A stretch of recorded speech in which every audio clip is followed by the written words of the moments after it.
हरे कृष्णा।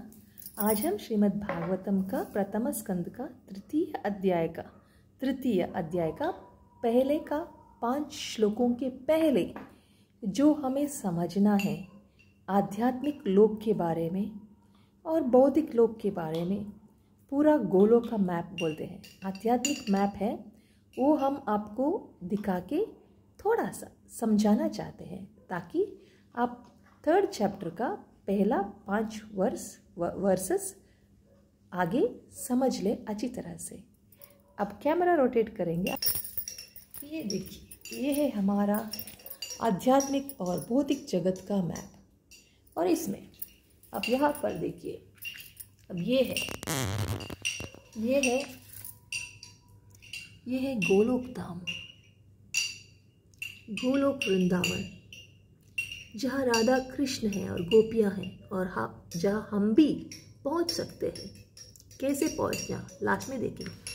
सो इस कृष्णा का शरीर से आ रहा है ये जो तेजस, ये जो लाइट, ये लाइट ही पूरा आध्यात्मिक लोक को प्रज्वलित करता है। इधर कोई सूर्य चंद्र नहीं है लाइट देने को, सिर्फ कृष्णा का शरीर से जो लाइट आता है उसको बोलते हैं, जब वो बाहर तक पहुंचता है वो बनता है ब्रह्म ज्योति, ब्रह्म ज्योति कहलाता है। सो ये कृष्ण का गोलोक वृंदावन माधुर्य धाम का एक हिस्सा है। इसके नीचे है मथुरा धाम, उसका नीचे है द्वारका धाम, उसका नीचे है अयोध्या धाम, और ये पूरा है हमारा माधुर्य धाम के अंदर। और ये कृष्णा का हम फर्स्ट क्वाड्रपल एक्सपांशन बोलते हैं। ये कृष्णा से एक्सपांशंस आते हैं, 4 एक्सपांशंस उसका ही अंश होता है। तो कृष्णा से आते हैं वासुदेव और संकर्षण, प्रद्युम्न और अनिरुद्ध। प्रिंट उतना अच्छा नहीं है तो थोड़ा डार्क करना पड़ता है। सो फिर वो जो वासुदेव, संकर्षण, प्रद्युम्न, अनिरुद्ध के बाद फिर से वो ये एक्सपांशन सेकेंड टाइम आता है।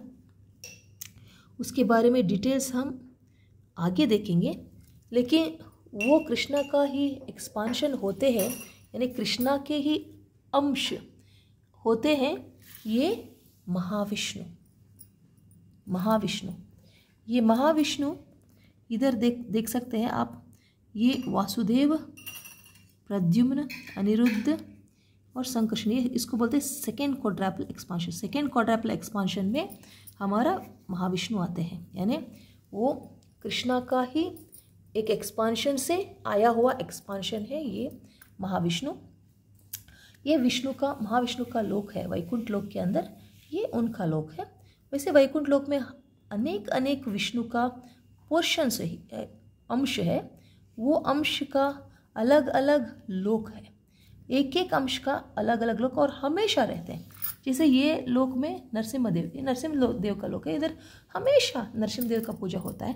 लेकिन जब भी नरसिम्हदेव का लीला करना है तो इधर से एक कॉपी नरसिम्हदेव का एक और नरसिम्हदेव भूलोक में आना पड़ता है, नहीं तो हम हमेशा इधर होते हैं। इनका लोक ये है। वैसे ही हम देख सकते हैं मत्स्य लोक है, वैसे ही पता नहीं ये कूर्मा लोक या पता नहीं क्या है, दिखता नहीं है। और ये है बुद्ध लोक। ऐसे अलग अलग विष्णु का अलग अलग अवतारों का, यानी 10 अवतार नहीं, अनेक अवतार है विष्णु के। तो ये अनेक अवतारों का ये सब लोग है वैकुंठ। सो ये जो कॉन्सेंट्रिक सर्कल बोलते हैं हम, सर्कल के अंदर सर्कल, यानी ये सर्कल में जो है वो सब इधर भी है, लेकिन इधर और थोड़ा ज़्यादा भी है। हाँ, ये क्या है एक्चुअली, ये भी वैकुंठ है, ये भी वैकुंठ है, लेकिन वैकुंठ में इधर तो ऐश्वर्य है, इसके लिए इसको बोलते हैं ऐश्वर्य धाम। लेकिन इधर वही ऐश्वर्य इधर है, लेकिन उससे ज़्यादा प्रेम है इधर, यानी जो प्रेम इधर है वो बाहर नहीं है, जो बाहर ऐश्वर्य है वो इधर है। इसलिए हम लोग इधर जाना चाहते हैं क्योंकि उधर प्रेम होता है। और जो वैकुंठ के बाहर जो है ये है हमारा शिव जी का कैलाश, लॉर्ड शिवास एबोर्ड, कैलाश। सो ये भी आध्यात्मिक जगत के अंदर ही है शिव जी का लोक। और ये जो कृष्ण के शरीर से जो निकलता है ना, ये ज्योति, ज्योति कहाँ तक आता है, देखिए देखिए ये बीम देखिए इधर ब्रह्म ज्योति, ये है ब्रह्म ज्योति, ये सब बीम्स लाइट बीम्स देख रहे हैं ना, ये सब इधर आके ये ब्रह्म ज्योति है। ये भी आध्यात्मिक जगत का बॉर्डर में है लाइट। जो भी भगवान में एक बनना चाहते हैं वो ये ब्रह्म ज्योति में एक छोटा सा धूल के जैसे रहते हैं। उनके जैसे अनेक लोग धूल के जैसे रहते हैं आसपास में, लेकिन हर एक को दूसरा जो है वो दिखते नहीं है और वो सोच रहे हाँ मैं अकेला हूँ, मैं भगवान बना हूँ और आनंद में रहते हैं। लेकिन उनको अपनापन समझ में आता है और आनंद में रहते हैं। वो आनंद को बोलते हैं ब्रह्मानंद। और वो दूसरों को नहीं देख पाएंगे और कोई दूसरे से वो बातचीत कुछ कर नहीं पाएंगे, वो अकेले आनंद में रहेंगे ये ब्रह्म ज्योति में। और ब्रह्म ज्योति के बाहर जो है ये है मटेरियल वर्ल्ड। एक्चुअली जो ये महाविष्णु जब सृष्टि करना चाहते हैं तो वो सोच से ही एक महतत्व का सृष्टि करते हैं। और वो महतत्व को यानी ये काला वाला बॉल जैसे एक क्या बोलते हैं, एक बबल के जैसे होता है। और अपना स्पिरिचुअल वर्ल्ड को छोड़कर वो महाविष्णु इस बबल के अंदर आके सोते हैं इधर कारणोदकशाय विष्णु बनकर, क्योंकि वो सो रहे हैं कारण ओशन में। ओशन यानी उदका, कारण उदका शाई यानी स्लीपिंग सोने वाला विष्णु, यही कारण उदकशाई महाविष्णु ये है। और इनका शरीर से हर एक रोम के कूप से एक एक ब्रह्मांड निकलते हैं, ऐसे गोल्डन अंडा, हाँ सोने का अंडा जैसे दिखता है। हर एक रोम से एक एक ब्रह्मांड आते हैं। और ये ब्रह्मांड के अंदर वो अनेक बनकर, ये महाविष्णु अनेक बनकर हर एक ब्रह्मांड के अंदर एक महाविष्णु का कॉपी एंटर होते हैं। वो कॉपी जो है कैसे दिखता है, एक ब्रह्मांड को एक बड़ा बना के इधर दिखाया है। वो देखिए ये महाविष्णु जब इसके अंदर आके इधर फिर से अपने ही स्वेट बोलते हैं ना, पसीना, अपने ही पसीना से एक ओशन बना के उसके ऊपर सोते हैं। वो ओशन का नाम है गर्भोदकशाई ओशन। तो गर्भोदका ओशन, और ये गर्भोदका में सोने वाला विष्णु होते हैं गर्भोदकशाई विष्णु। और ये गर्भोदकशाई विष्णु का नेवल यानी पेट के बीच में एक छोटा सा वो बटन के जैसे होता है ना, वो उधर से जो नाभि से जो लोटस का कमल का क्या होता है, लकड़ी, और ऊपर कमल में वो ब्रह्मा का सृष्टि करते। पहले ब्रह्मा का सृष्टि होता है, ब्रह्मा सोचते हैं तब वो सो जाते हैं, सोने का वक्त ब्रह्मा का सृष्टि होता है। और ये ब्रह्मा जी को कोई दिखता नहीं, अकेले हैं कि कैसे सृष्टि हुआ पता नहीं उनको, सोचने का वक्त से यही गर्भोदकशाई विष्णु का कृपा से वो उनको सुनाते हैं कि तप ऐसे एक्चुअली यही सुनाते हैं गर्भोदकशाई विष्णु उनको। इसको पता नहीं होता है कि कौन बोला है। सो ब्रह्मा जी क्या करते, तपस करते हैं। देखिए तपस कर रहे हैं, तपस करते थोड़ा समय होते ही इधर हमारा गर्भोदकशाई विष्णु क्या करते हैं, प्रकट होते हैं सामने आके। उनको बोलते हैं मैं ही था वो, तपा बोला आपको और आपने तपस्या किया। और क्या करते हैं, ये अपनी कृपा से पूरा वेद उनका दिल में प्रकट कराते हैं।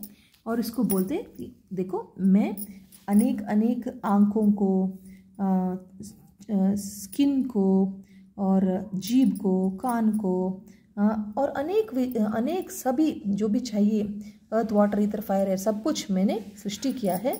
अब आप क्या करो, अब आप आत्मा भी है इधर, वो हर एक आत्मा का कर्म को देखकर उनको कौन सा शरीर को करना है यानी सेट करना है, इसका शरीर में कौन सा आँख चाहिए, कौन सा कान चाहिए, कौन सा चमड़ी चाहिए, ये सब तुम डिसाइड करके उनको एक बॉडी दे दो, उसको एंजॉयमेंट का फैसिलिटी देने के लिए।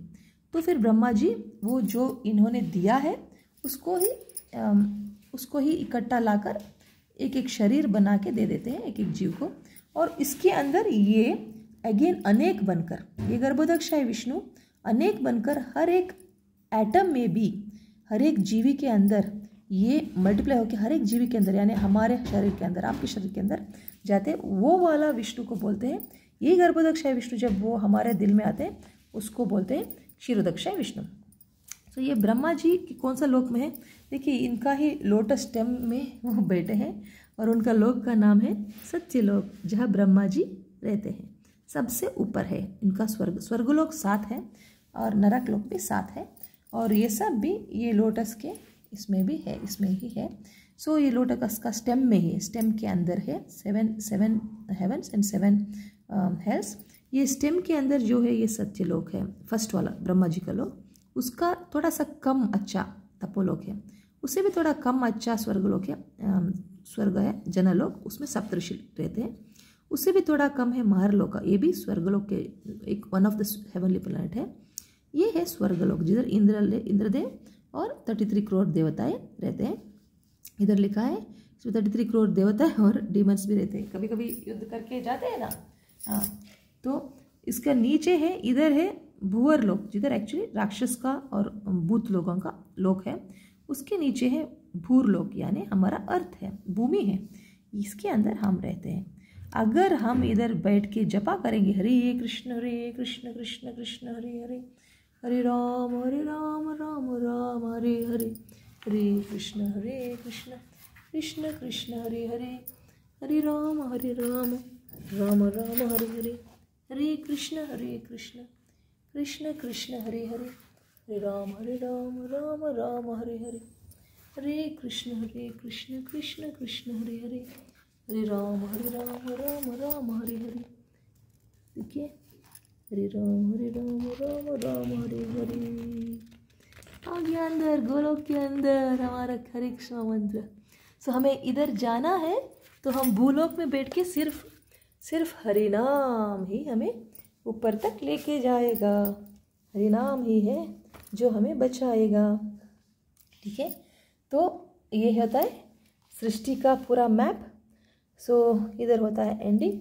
सो इसका नीचे देखिए, ये एक्चुअली आदिशेष है। आदिशेष के इतना सारे हेड है, इतना सारे मुंह से एक्चुअली अनंत शेष भागवतम बोल रहे हैं, आज तक ख़त्म नहीं हुआ।